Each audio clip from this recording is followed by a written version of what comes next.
What's going on, YouTube? Ferocity. I hope you guys are doing well.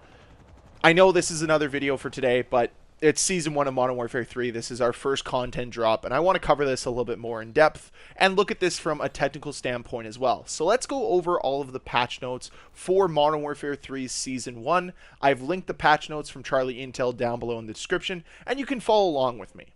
Now, for these types of videos, I don't want to go into everything super in depth. I mostly just want to gloss over everything and focus a little bit more on some of the important stuff. So let's start with, first and foremost, the brand new maps that we're getting in Season 1 of Modern Warfare 3. We've talked about them previously. Grease and Meat are going to be our 6v6 maps, as well as Training Facility coming to Gunfight, which is the brand new mode that we're getting for Season 1. We're also going to be getting Rio in Season, but that's going to be at least a month away. Now, both Grease and Meat seem to be pretty good maps as far as I've noticed through playing them very briefly, but I think we have something to look forward to, as Sledgehammer's map design seems to have a leg up on whatever Infinity Ward did last year. We're also getting two new kill streaks, the EMP, which is reminiscent from EMPs in past games. It's just an electromagnetic pulse that disrupts enemy kill streaks and equipment. To earn it, you'll have to get 13 kills or 1,625 score. Swarm, very similar to BO2 Swarm, which essentially sends a killer drone onto your enemies, and the way to earn that is through 15 kills or 1,875 score. Both of these kill streaks are going to be available in care packages. First time we've seen kill streaks in a mid-season update, and honestly, I'm all for it. Good job, Sledgehammer Games. There's also the brand new perk, which I've touched on before, the brand new Assassin Vest, where kills won't display skulls and you're immune to UAV and enemy radar effects, including while you're stationary. Still don't agree with it. Thought we fixed this back in Black Ops 2, but here this vest is, and it's going to be treated very similarly to how Assassin, the perk, was in Modern Warfare 3. The other thing is the trade-off for it doesn't really seem to be all that bad, because you're just giving up a field upgrade for it. Going alongside Gunfight, we also have added the new mode All or Nothing, where players are going to start with throwing knives and an empty pistol. Perks are going to be earned while eliminating players and trying to stay alive. So I think this is going to be very similar to other All or Nothing modes that we've seen in the past, and honestly, it's just there to be fun. It's not there to be uber competitive. And I'm looking forward to the game leaning more onto being fun versus trying to be uber competitive all the time. We're also getting 3 new weapons for Season 1. We're getting the Ram 7, which is going to be similar to the TAR 21, I believe, from Modern Warfare 2 in 2009. We're also getting the XRK Stalker Sniper Rifle and the Storm Ender, which is our new kill streak killer. That is what it's there for. Destroy those kill streaks and make sure they don't come back. There's also a bunch of aftermarket parts. I'm not going to go over them individually. And there's 3 new operators. But what I want to focus on in this video, what the bulk of this video is going to be about, is the changes that are coming to multiplayer. Whether it's quality of life, bug fixes, or some gameplay changes. So let's touch on all these points here. So for multiplayer, new features and quality of life changes. Player and health stamina are now represented by dynamic bars on the HUD. I love this. This is only available in multiplayer and zombies, but yes, please and thank you. I was concerned this was only going to be in Gunfight, but no, this is going to be live across all of multiplayer. Love that. There's also Faction Assignment, which will now appear as a splash at the start of each match. There's some changes to the Gunsmith with leg damages and empty reload quickness stats. Pardon me. And there's also increased decimal precision of flinch resistance stat in details widget in the Gunsmith. So this is getting very technical with the Gunsmith itself. There's also brand new icons in the Gunsmith to represent which title an attachment originates from, whether it's Modern Warfare 3 or Modern Warfare 2.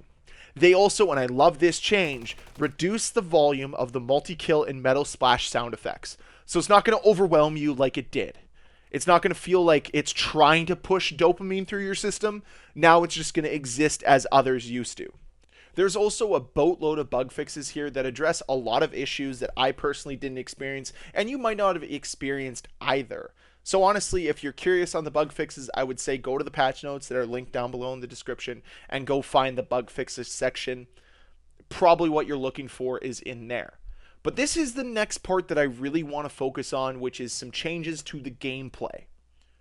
And the first thing they addressed is snaking. And we talked about this in a prior video where now there is a delay following multiple rapid stance transitions to prevent exploitable repetition. So to prevent snaking. So the delay they're adding from crouch to stand is 150 milliseconds. From prone to stand is 600 milliseconds. And this might not seem like much, but this is enough to basically destroy that entire tactic altogether. And I'm all for it. I have no issue with it whatsoever. Good job, Sledgehammer Games. Something, mind you, that Infinity Ward didn't want to do all of last year. Shocker. They also are working on improving the spawns. They've improved spawn protection against enemy equipment and kill streaks. In Hardpoint, several adjustments have been made to improve the flow of combat and increase control of team-owned areas. As bad as spawns have been in almost every other game mode, they have been completely unplayable in Hardpoint. So I'm glad that they're addressing it, and honestly, they just need to improve it across the board. And now let's move into some weapon changes. For all submachine guns across the board, they have decreased the hipfire spread penalty incurred while firing or moving. Solid quality of life change, because very few people use SMGs right now as ARs rule over everything, and it needs some change. They also made a ton of changes to the MTZ 556 and how it operates when it comes to hipfire. They essentially just increased its hipfire spread across the board, whether you're firing, moving, standing, or crouched. And frankly, I'm all for it.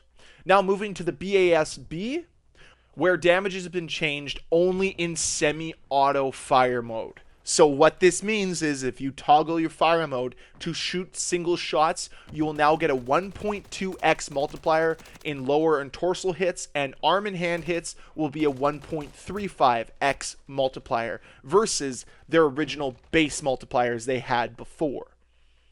There's also a change to the Sidewinder where they decreased aim down sight time. Then they increased the gun kick control benefit by various percentages to a couple barrels and to one of the rear grips to make the Sidewinder a little bit more viable. Because as I've seen across the internet, those of you that are doing your Interstellar challenges, the Sidewinder's a bit of a headache. Now they've made some adjustments to submachine guns besides the hipfire spread. They've also decreased the sprint to fire time as well as aim down sight time for the Striker, the WSP Swarm, and the Striker 9. And these are quality life changes that needed to happen. The submachine guns as it stood before were just a class below the assault rifles, and it just doesn't work when you're trying to have a balanced game. People are using the same weapons every single game, and I'd like to see people have a little bit more variety. So these small changes, while it doesn't seem like much, does add up. So I'm glad that they addressed this. A change to the Lockwood 680 shotgun, where tac stance used to reduce damage pellet count, now it no longer does.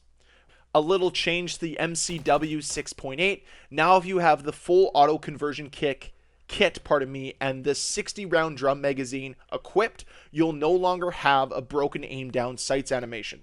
They've fixed that. With the riot shield, they've increased the melee damage from 50 to 75, so now it's only going to take 2 hits to kill an enemy, and they also added a 10% movement penalty while stowed. So if it's on your back, you will have a movement penalty now. Nicely done.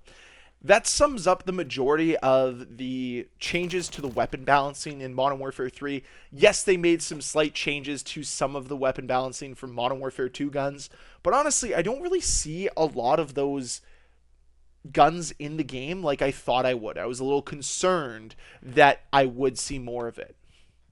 We also have now a new level cap of 250, which enables players to reach Prestige 5, and at each Prestige, a new animated icon is unlocked. Cool! I still miss traditional Prestige. Simple as that. And just to wrap all of these patch notes together, they did some quality of life changes to a majority of the maps in the game, which will just make everything better. They also did some quality of life changes to Search and Destroy by increasing player XP counts, did some quality of life for ground war and war. They changed some stuff up with the equipment and some of the field upgrades. They also made sure things worked as intended with the kill streaks. But as I said earlier, all of this information can be found over at the link I put down below in the description. So there's a lot here, there's a lot to digest, but overall, I really like what we got in Season 1. I think this is a very detailed and thorough patch notes from Sledgehammer Games, so kudos to them. Minus the hiccups that we saw earlier today, which I know they're working on, I'm excited for Season 1. I still can't get over the fact they can't release stuff without it being broken, but at least it looks like things are trending in a positive direction. So let's hope for the best for Season 1, and I hope to see you guys in-game. Let me know down below what change you're most excited for, and I will talk to you guys later. If you enjoyed this video, please hit that like button. If you want to see more videos from me, please hit that subscribe button, and I'll see you guys next time.